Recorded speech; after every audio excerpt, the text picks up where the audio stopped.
जय श्री राम। हाथ जोड़ के रानी कुशवाहा का आप सबको प्रणाम।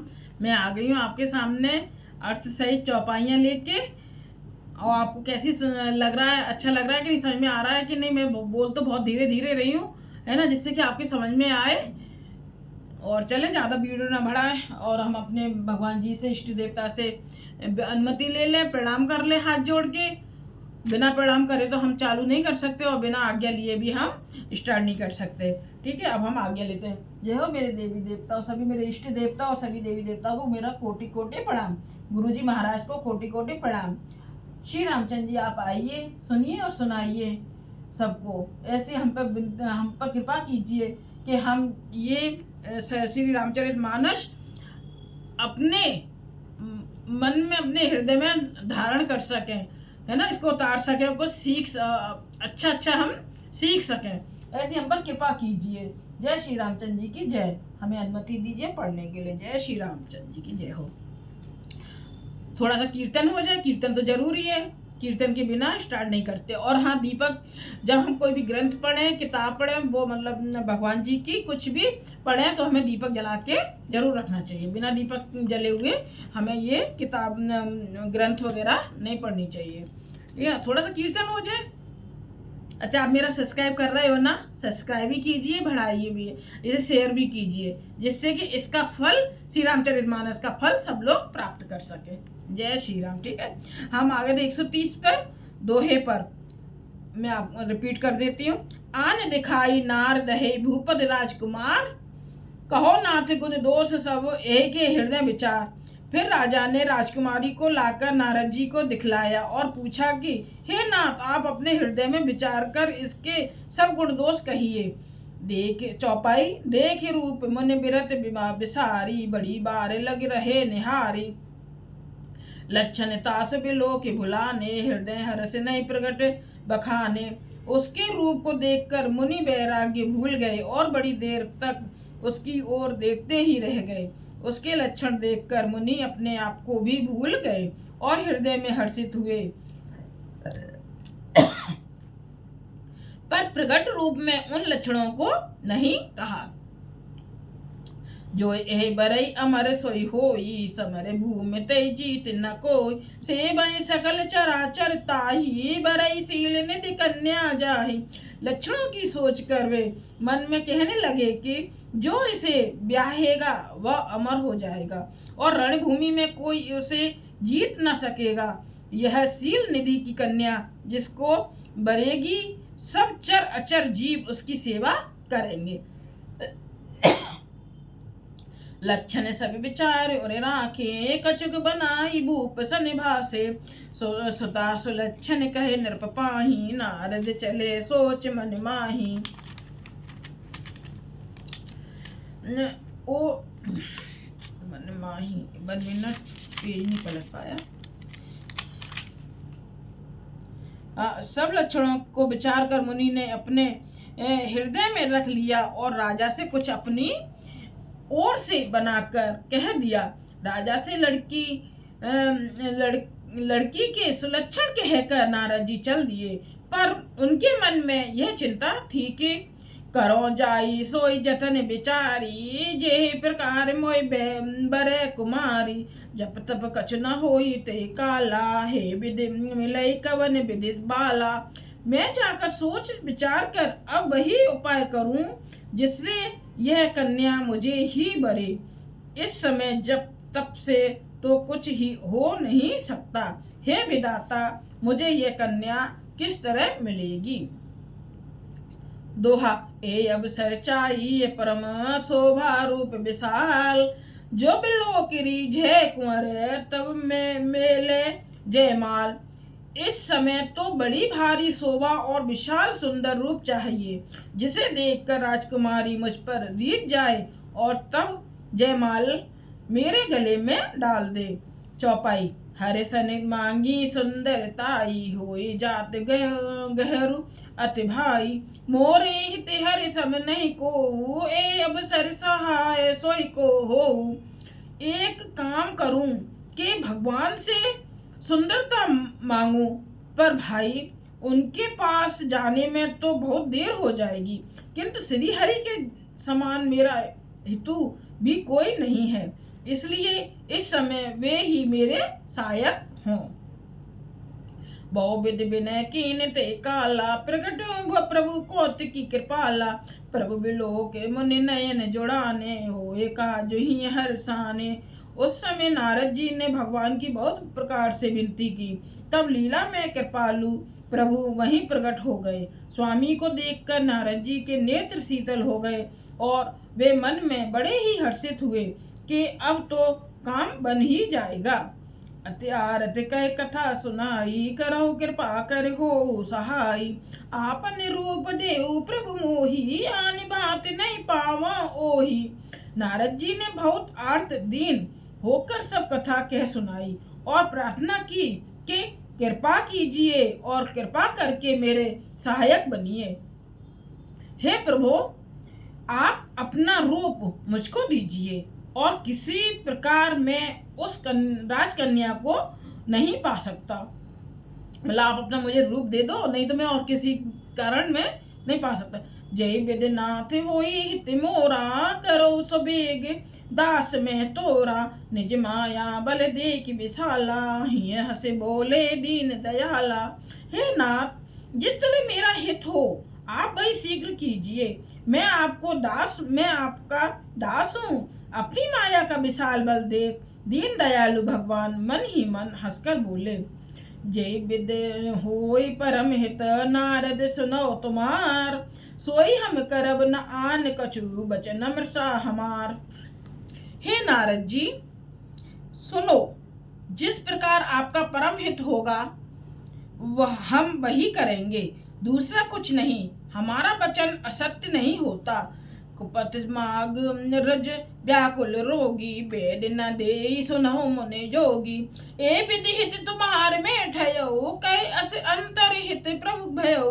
हे योगी मुनि सुनिए, रोग से व्याकुल रोगी कुपथ मांगे तो वैद्य उसे नहीं देता। इसी प्रकार मैंने भी तुम्हारा हित करने की ठान ली है। ऐसा कहकर भगवान अंतर्ध्यान हो गए। माया विबस बहे मुनि मूड़ा, समझी नहीं हरे गिरा निगूड़ा। गबने तुरंत तहाँ ऋषिराई, जहाँ स्वयंवर भूमि बनाई। भगवान की माया के वशीभूत वो हुए मुनि ऐसे मूढ़ हो गए कि वे भगवान की अगूढ़ स्पष्ट वाणी को भी न समझ सके। ऋषि राज नारद जी तुरंत वहां गए जहाँ स्वयंवर की भूमि बनाई गई थी। निज निज आसन बैठे राजा, बहु बना बिकर सहित समाजा। मुनि मन हर्ष रूप अति मोरे, मोय तज आने बिरह बरहे न भोरे। राजा लोग खूब सज धज कर समाज सहित अपने अपने आसन पर बैठे थे। मुनि नारद मन ही मन प्रसन्न हो रहे थे कि मेरा रूप बड़ा सुंदर है, मुझे छोड़ कन्या भूल कर भी दूसरे को ना बरेगी। बड़े बड़े वो खुश हो रहे हैं नारद जी कि मुझे छोड़ के और किसी को नहीं बरेगी, मतलब ब्याएगी, मेरे ही गले में माला डालेंगी। मुनि हित कारण कृपा निधाना, दीन कुरूप न जाई बखाना। सो चरित लख कहो न पावा, नारद जान सब सिर नावा। कृपा निधान भगवान ने मुनि के कल्याण के लिए उन्हें ऐसा कुरूप बना दिया कि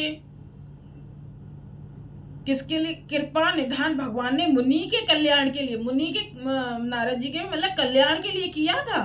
और लेकिन जब उन्हें पता चलेगा तो वो लगेगा कि मतलब मेरे साथ बुरा किया है ना, कुरूप बना दिया, इसलिए उन्हें कुरूप बुरा बना दिया था, जिसका वर्ण नहीं हो सकता। पर यह चरित्र कोई भी नहीं जान सका।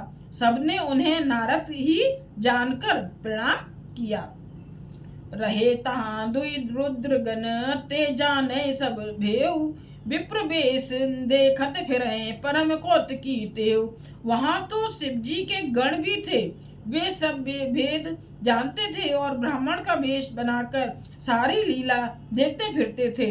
वे भी बड़े मौजी थे। जे समाज बैठे मुनि जाई, हृदय रूप अमित अधिकाई। ते बैठे महेश गण दो, विप्र वेश गत लखई न कोऊ। नारद जी अपने हृदय में रूप का बड़ा अभिमान लेकर जिस समाज पंक्ति में जाकर बैठे थे, ये शिव जी के दोनों गण भी वहीं बैठ गए। ब्राह्मण के वेश में होने के कारण उनकी इस चाल को कोई ना जान सका। शिव जी के गणों की चाल कोई नहीं जान सका। कहे कूट नारद सुनाई, नीक दीन हरि सुंदरताई। रीझे राजकुमार छवि देखी, इन्हें बरही हरि जान विशेषी। वे नारद जी को सुना सुनाकर व्यंग वचन कहते थे। भगवान ने इनको अच्छी सुंदरता दी है। हंसी उड़ा रहे ना वो सब लोग, है ना, हंसी उड़ा वो उनके गण, शिव जी के गण। इनकी शोभा देखकर राजकुमारी रीझ ही जाएगी और हरि बानर जानकर इन्हीं को खास तौर से भरेगी, मतलब माला डालेगी। मुनय मोह मन हाथ पर आए, हंसे संबुगन अति सच पाए। यद्यपि सुने मन अटपट बानी, समझ न परई बुद्धि भ्रम सानी। नारद मुनि को मोह हो रहा था, क्योंकि उनका मन दूसरे के हाथ माया के वश में था। शिव जी के गण बहुत प्रसन्न होकर हंस रहे थे। यद्यपि मुनि उनकी अटपटी बातें सुन रहे थे, पर बुद्धि भ्रम में सनी हुई होने के कारण वे बातें उनकी समझ में नहीं आती थीं। उनकी बातों को वे अपनी प्रशंसा समझ रहे थे। वो सोच रहे थे, नारद जी सोच रहे थे ये मेरी प्रशंसा कर रहे हैं। काऊ न लखा सो चरित विशेषा, सो स्वरूप नृप कन्या देखा। मरकट बदन भयंकर देही, देखत हृदय क्रोध भाते ही। इस विशेष चरित्र को और किसी ने नहीं जाना, केवल राजकन्या ने नारद जी का वह रूप देखा। उनका बंदर का सा मुंह और भयंकर शरीर देखते ही कन्या के हृदय में क्रोध उत्पन्न हो गया। दोहा। सखी संग ले कुंवर तब, चल जन राज मराल। देखत फिर महीप सब, कर सरोज जय माल। तब राजकुमारी सखियों को साथ लेकर इस तरह चली मानो राज हंसनी चल रही है। वह अपने कमल जैसे हाथों में जयमाला लिए सब राजाओं को देखती हुई घूमने लगी। जय दिसे बैठे नारद फूली, सो दिसे तेहे न बिलो की भूली। पुन पुन मुने उक सहे अकुलाही, देख दशा हर गन मुस्काही। जिस ओर नारद जी रूप के गर्व में फूले बैठे थे, उस ओर उसने भूल कर भी नहीं ताका। नारद मुनि बार बार उचकते और छटपटाते हैं। उनकी दशा देखकर शिव जी के गण मुस्कुराते हैं। धर नृप तनुत गयो कृपाला, कुंवर हरस मेलेउ जयमाला। दुल्हन ले गए लक्ष्य निवासा, नृप समाज सब भयो निराशा। कृपालु भगवान भी राजा का शरीर धारण कर वहां जा पहुंचे। राजकुमारी ने हर्षित होकर उनके गले में जयमाला डाल दी। लक्ष्मी निवास भगवान दुल्हन को ले गए और सारी राजमंडली निराश हो गई। मुने अति विकल मोह मत नाठी, मन गिर गई छूट जन गांठी। तब हर गन बोले मुस्काई, निज मुख मुकुर बिलो कहु जाई। मोह के कारण मुनि की बुद्धि नष्ट हो गई थी, इससे वे राजकुमारी को गई देख बहुत ही विकल हो गए, मानो गांठ से छूटकर मणि गिर गई हो। तब शिव जी के गणों ने मुस्कुराकर कहा, जाकर दर्पण में अपना मुंह तो देखिए। अस कह दो अभागे भय भारी, बदन दी कि मन बार निहारी। बेस बिलो की क्रोधी अति बाड़ा, तिने सराप दीन अति गाड़ा। ऐसा कहकर वे दोनों बहुत भयभीत होकर भागे। मुनि ने जल में झांक कर अपना मुंह देखा। अपना रूप देखकर उनका क्रोध बहुत बढ़ गया। उन्होंने शिव जी के उन गणों को अत्यंत कठोर शाप दिया। दोहा। हो निशाचर जाए तुम, कपटी पापी दो। हंसेऊ हमें सो लेहो फल बहुर, हंसेऊ मुनि को। तुम दोनों कपटी और पापी जाकर राक्षस हो जाओ। तुमने हमारी हंसी की, उसका फल चखो। अब फिर किसी मुनि की हंसी ही करना। ये नारद जी ने उनको शिव जी के गणों को श्राप दे दिया। जय श्री रामचंद्र जी की जय हो। हम आ गए हैं 135 दोहे पर, है ना। अब 135 दोहे पर आ गए हैं। अब इससे आगे हम कल पढ़ेंगे। जय श्री रामचंद्र जी की जय हो। आप और आप सबको कैसा लग रहा है मेरा ये श्री रामचरितमानस का पढ़ना।